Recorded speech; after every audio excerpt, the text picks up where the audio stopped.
আসসালামু আলাইকুম প্রিয় দর্শক। আজকে আমরা চলে আসছি টাঙ্গাইলের মধুপুরে অবস্থিত মধুপুর 25 মাইল মোড়ে অবস্থিত লুচিঘর রেস্টুরেন্টে।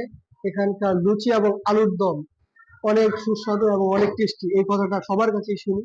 তো আজকে সত্যিকার অর্থে কতটা টেস্টি এবং কতটা ভালো এটি যাচাই করার জন্য আমরা নিজেরা রিভিউ করার জন্য চলে এসেছি লুচিঘর রেস্টুরেন্টে। তো পুরো ভিডিওটি দেখুন, আমাদের সাথেই থাকুন। প্রিয় দর্শক, দীর্ঘ 15 মিনিট অপেক্ষা করার পর আমাদের লুচি এবং আলুর দম চলে আসছে। এখন আমরা টেস্ট করবো, টেস্ট করে আপনাদের অবশ্যই জানাবো। বিসমিল্লাহ বলে প্রথম বাইটটি দিচ্ছি, দেখি কেমন হয়।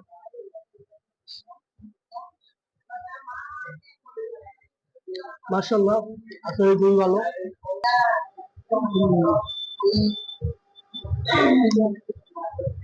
ভাই, লুচিটা একদম সফট, অনেক গরম এবং সফট, খুবই সুস্বাদু। এবং কি একটা জিনিস খেয়াল করবেন, তেলের পরিমাণ একদমই কম। এতে কি যে তেলের পরিমাণ কম থাকবে যাদের অ্যাসিডিটির সমস্যা, খুব একটা বেশি সমস্যা হবে না, খুবই সুস্বাদু। এবং তরকারিতে যে আলুটা আছে, আলুর দমে যে আলুগুলো, সেই আলুগুলো খুব সুন্দর সিদ্ধ হয়েছে এবং স্বাদটা অতুলনীয়, খুবই ঝাল এবং খুবই সুস্বাদু। এরপর খাওয়া দাওয়া শেষ করে আমরা বিল দিয়ে বের হয়ে আসলাম। প্রিয় দর্শক, সকলেই ভালো থাকবেন। এরকম আরো ভিডিও দেখতে আমার চ্যানেলের সাথে থাকুন। ধন্যবাদ।